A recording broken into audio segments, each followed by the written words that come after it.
Welcome to The Explainer. Today, we're going to tackle an idea that completely shatters our everyday intuition about reality itself. We're diving into Albert Einstein's special theory of relativity. And it's a journey that's going to challenge how you think about pretty much everything: space, time, and yeah, the ultimate speed limit of the universe. So, let's just start with this one big question. What if there was a speed, a cosmic speed limit, that nothing in the universe could ever break? And what if that speed was the same for everyone, everywhere, no matter how fast you're moving? Believe it or not, this one simple, kind of radical idea, well, that's the key that unlocks the whole thing. You see, for hundreds of years, it really felt like we had the universe figured out. It seemed to run like this perfect machine, all governed by Isaac Newton's laws. And they worked beautifully for everything from a falling apple to the planets in the sky. But then some weird things about light started popping up that just didn't fit. It took a young patent clerk back in 1905, Albert Einstein, to see the crack in that perfect foundation. Okay, so to really get what Einstein did, we've got to wrap our heads around a core concept. It's the idea that what you see really depends on, well, where you're seeing it from. It all comes down to your point of view. In physics, this has a name, a frame of reference. And honestly, that's just a fancy way of asking, hey, where are you watching this from? Are you in a moving car or are you standing on the sidewalk? Because the speed of that car is going to seem completely different depending on your answer. And this is a perfect way to picture it. Imagine you're on a train, moving super smoothly, and you drop a ball. To you, inside the train, it looks like it just falls straight down. Simple. But for someone standing on the platform watching your train go by, they see that same ball travel forward in a curve. Same event, two totally different descriptions of what happened. And here's the kicker: both of you are right, completely right. Okay, now here's a really important little detail. We're only talking about what are called inertial frames. That just means you're moving at a constant, steady speed. So think of a jetliner at cruising altitude, nice and steady, not one that's accelerating down the runway or hitting turbulence. This world of steady, constant motion is the sandbox where Einstein's special theory of relativity plays. All right, so with that foundation, Einstein came up with just two rules, and physicists call them postulates, and they sound so simple, but trust me, what they lead to, it's going to turn everything you think you know completely upside down. So that first rule, yeah, that makes sense, right? The laws of physics, like gravity, should work the same for everyone who's moving smoothly. But the second one, oh boy, the second one is where common sense just goes right out the window. It says the speed of light in a vacuum is always the same for everyone, no exceptions. Get this number in your head, nearly 300 million meters per second. It's absolute. It's the cosmic speed limit. It doesn't matter if you're standing still or if you're in a rocket ship racing towards a beam of light. If you pull out your stopwatch and measure it, you will always get this exact same speed. And this is where your brain starts to hurt a little bit. You know how if you throw a baseball forward on a moving train, its speed adds to the train's speed? Right. Well, light doesn't do that. If you're on that train and you shine a flashlight forward, both you and the person on the platform will measure that light moving at the exact same speed. Somehow, the speeds just don't add up. It breaks all the rules we know. Okay, so this leads us to a classic thought experiment. Let's say you're on a magical train that can travel at the speed of light, and you hold up a mirror.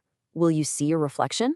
Now, your gut feeling and all of classical physics would scream, no way, the light from your face could never catch up to the mirror. But Einstein's rules say something totally different. The answer is yes, you absolutely will. But how? Well, think back to those two rules. Rule 1, the laws of physics have to work for you on the train. Rule 2, the speed of light is constant for you. So from your point of view on that train, the light leaves your face, hits that mirror, and comes right back. Business as usual. Now, to someone watching from the outside, things would look, well, bizarre. But for you, your reflection is there, clear as day. Okay, think about this. If the speed of light is the one thing that can't change, then something else has to. Something has to be flexible to make the universe work. And that's something else, well, Einstein figured out it was space and time themselves. And this is where things get really, really weird. Let's start with the big one, the most famous equation in the world. E equals mc squared. Because the speed of light, c, is a constant, this equation tells us something profound. It means that energy and mass aren't really separate. Mass is just a ridiculously concentrated, crystallized form of energy. And that little idea, that's what unleashed the power of the atom. All right, next up, time dilation. To keep the speed of light the same for everybody, time itself has to stretch and shrink. It literally means the faster you zip through space, the slower you travel through time, compared to someone who's standing still. So a clock on a super fast spaceship would actually tick slower than a clock back here on Earth. Time isn't fixed, it's relative. And it's not just time that gets warped. Space itself does too. We call it length contraction. If you're standing still and you watch a spaceship fly by at an incredible speed, it will actually look shorter to you in the direction it's moving. The closer that thing gets to the speed of light, the more squished it looks to you. And finally, there is mass. This one's a big one. As you push an object faster and faster, its mass actually increases from an outsider's point of view. As you get closer and closer to the speed of light, its mass heads towards infinity, and that means you need an infinite amount of energy to push it any faster. And that right there is the universe's ultimate roadblock. It's why nothing with any mass can ever hit the speed of light. So, what in the world does all this mean? Time slows down, space contracts. These can't be the separate, rigid things we experience every day. And Einstein, with a little help from an old professor, realized they're not separate things at all.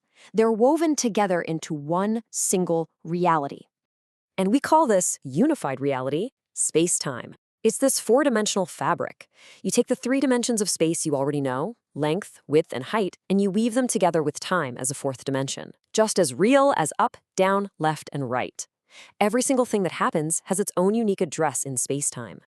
You know, it was actually one of Einstein's old teachers, Hermann Minkowski, who put it best back in 1908. He said, "Henceforth, space by itself and time by itself are doomed to fade away into mere shadows, and only a kind of union of the two will preserve an independent reality." And that's really the heart of it all, isn't it? Special relativity isn't just a set of equations for things moving fast. It's a complete rewrite of what we think reality is. It tells us that space and time aren't a fixed stage. They're a single dynamic fabric. And when you start thinking like that, it makes you wonder, what does that really mean for our ideas of the past, the present, and the future?